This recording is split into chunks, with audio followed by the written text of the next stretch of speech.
Now ये हमारा क्या है, ये हमारा पार्ट 2 है। ठीक, तो इसमें हम स्टार्ट करें तो पहली बात आप ये देखिए, क्योंकि ये पार्ट 2 है, पार्ट 2 में हम क्या पढ़ेंगे, पैस्चुरेशन के बारे में पढ़ेंगे। ठीक, इसका मतलब ही क्या होता है, तो इसका मतलब ये होता है कि दूध को उस कंडीशन तक, उतने डिग्री सेल्सियस तक उबालो जब तक उसका, जब उसका जर्म कहते हैं, जितने भी उसमें जर्म्स हैं, ठीक, जो जर्म्स हैं वो किल ना हो जाए। ठीक, उसके अंदर जो माइक्रोब्स हैं उनको किल करने के लिए उबाला जा रहा है। उस प्रोसेस को हम बोलते हैं पैस्चुरेशन प्रोसेस। नाउ अगर हम इसको डिटेल में देखें तो क्या है, पैस्चुरेशन क्या है। When milk is treated at a definite temperature, मतलब जब दूध को हम एक जो निर्धारित उसका टेम्परेचर और तापमान होता है, उतने तक जब हम उसको क्या करते हैं, बॉयल करते हैं। ठीक, और एक निश्चित समय तक, क्योंकि ये भी नहीं होता कि एकदम इतना बॉयल कर दो कि फिर दूध ही ना बचे, तो फिर कहते हैं एक डिफिनिट टेम्परेचर तक, एक डिफिनिट टाइम पीरियड तक करते हैं। और उसमें उस टाइम पीरियड में क्या होता है कि उस टाइम पीरियड में जब माइक्रोब्स फ्री हो जाता है, मतलब इसमें माइक्रोब्स खत्म हो जाते हैं, और साथ ही साथ दूध की जो कॉन्स्टिट्यूएंट है, मतलब कॉन्स्टिट्यूएंट यहाँ पे ये बात चल रही है कि जो दूध की मात्रा है, दूध की गुणवत्ता है, वो ना खत्म हो पाए, तो उस प्रोसेस को हम कहते हैं पैस्चुरेशन प्रोसेस। ठीक, यहाँ पे इसमें हम क्या देखते हैं परिणाम, तो परिणाम हम ये देखते हैं कि मोस्टली क्या होता है इसमें, जो डिसीजेज हैं और जो दूध को स्पॉइल करने वाले माइक्रोब्स हैं, वो गर्म करने से क्या हो जाते हैं, दूध गर्म करने से क्या हो जाते हैं, वो किल हो जाते हैं। ठीक, अब देखेंगे जो वर्ल्ड पैस्चुरेशन है, इसको पहली बात कहते हैं रिफर, मतलब इसको पहले बार बताया गया था, इसका मतलब क्या होता है, इसका मतलब ये होता है एवरी पार्टिकल्स ऑफ मिल्क, मतलब दूध के हर एक पार्टिकल को मिल्क करना कम से कम कितना, 145 फ़ारेनहाइट। अब 145 फ़ारेनहाइट की हम बात करें तो यहाँ पे मतलब क्या हो रहा है, तो 145 फ़ारेनहाइट मतलब होता है 68.5 degree Celsius.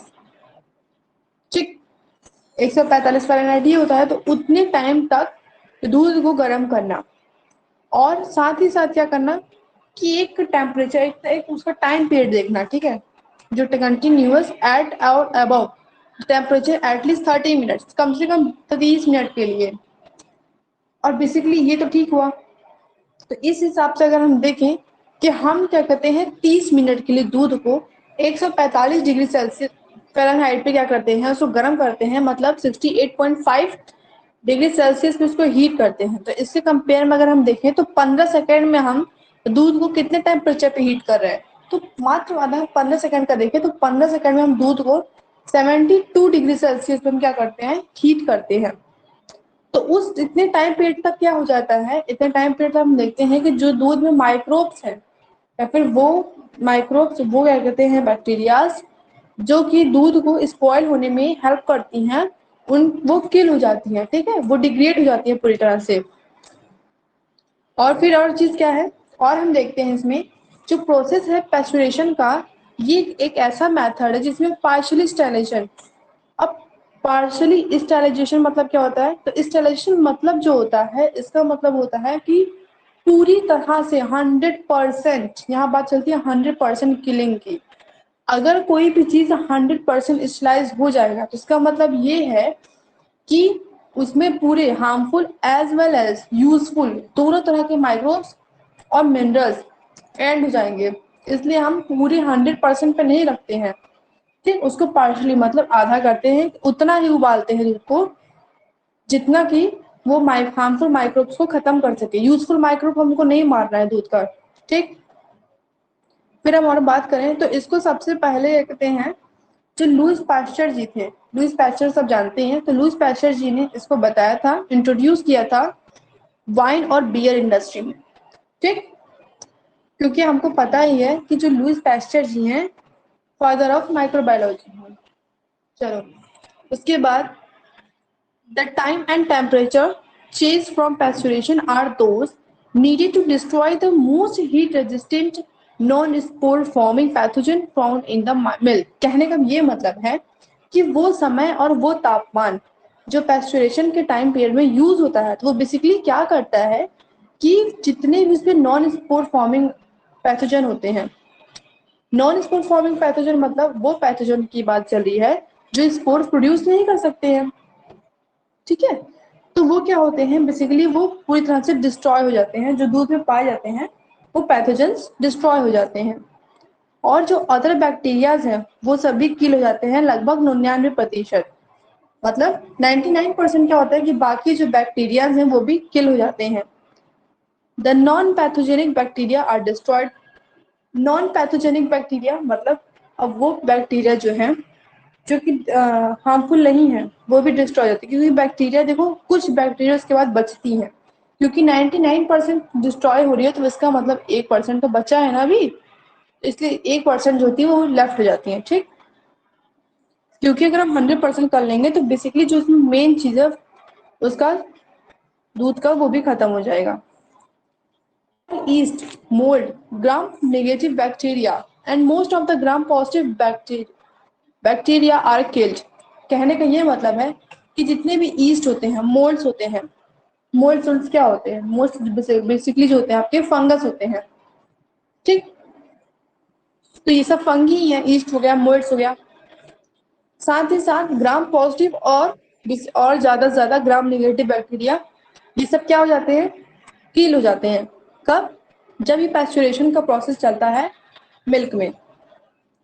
The process of pasteurization can be of the following step. अब कुछ स्टेप्स हैं इस प्रोसेस के, अगर हम इन स्टेप्स को देखेंगे तो पहला स्टेप हम देखते हैं, एक होम पैस्चुरेशन होता है और एक कमर्शियल। होम बेसिकली क्या होता है, बेसिकली होम पैस्चुरेशन वो प्रोसेस होता है जो कि हम जब घर पे खुद से दूध उबालते हैं, हमने बाहर से दूध लेके आया या फिर हमने मार्केट से दूध लेके आया, तो बाहर से दूध कैसे, जैसे कि हम डायरेक्ट जहाँ डेयरी है वहां चले गए, वहां से लेके आए, या फिर हम किसी जनरल स्टोर पे गए और वहां से पैकेट का दूध या फिर हम बॉटल का दूध लेके आ गए, ठीक। तो वो जब हम दूध लेके आते हैं खुद से और उसके बाद खुद उसको पैस्चुरेशन करते हैं, मतलब उसको खुद उबालते हैं, तो वो जो प्रोसेस होता है कमर्शियली हम अपने घर के लिए यूज करते हैं, ठीक। तो वो जो पूरा प्रोसेस है वो हमारे घर मतलब हम अपने यूज कर रहे हैं। अब कमर्शियल, कमर्शियल मतलब आप इसको एक और चीज बोल सकते हैं या फिर इंडस्ट्रियल, ठीक। इंडस्ट्री की बात यहाँ पे जाएगी। तो कमर्शियल मतलब अब वो जो इकोनॉमिक के लिए अपने कर रहे हैं, मतलब जिन्होंने अपनी फैक्ट्री खोल रखी है, जिनके पास इंडस्ट्री है। तो बेसिकली दो तरह के स्टेप्स हो गए इसमें, दो तरह के इसमें टाइप्स हो गए। अब हम बात करेंगे होम की, तो यहाँ पे क्या होता है, ये बहुत सिंपल और एक सेटिस्फैक्ट्री मेथड है।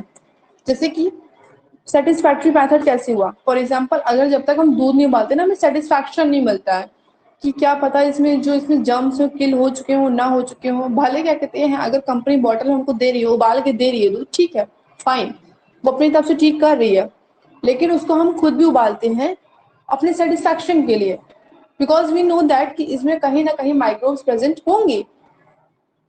इसीलिए वो सबसे सिंपल और एक सेटिस्फैक्ट्री मेथड होता है। The milk is pasteurization in milk bottle.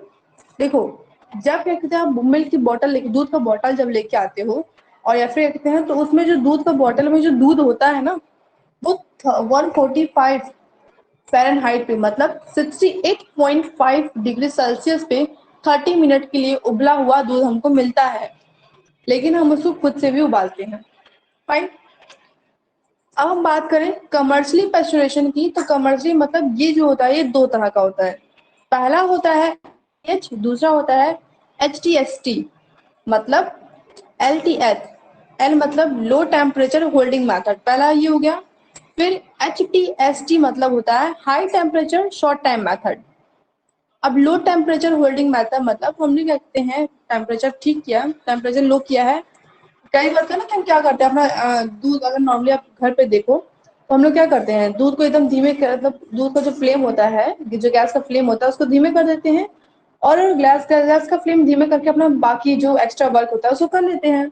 और कई बार क्या होता है कि हम उस गैस के फ्लेम को एकदम हाई कर देते हैं, और हाई करने के बाद फिर उसको तुरंत हो जाएगा, जिससे फिर अपना उसको हम उस चीज से अपना ध्यान हटा के फिर उसको वो कंप्लीट करने के बाद दूसरा काम करते हैं। तो दो तरह से होता है, एक लो टेम्परेचर होल्डिंग मेथड होता है, दूसरा होता है high temperature short time method.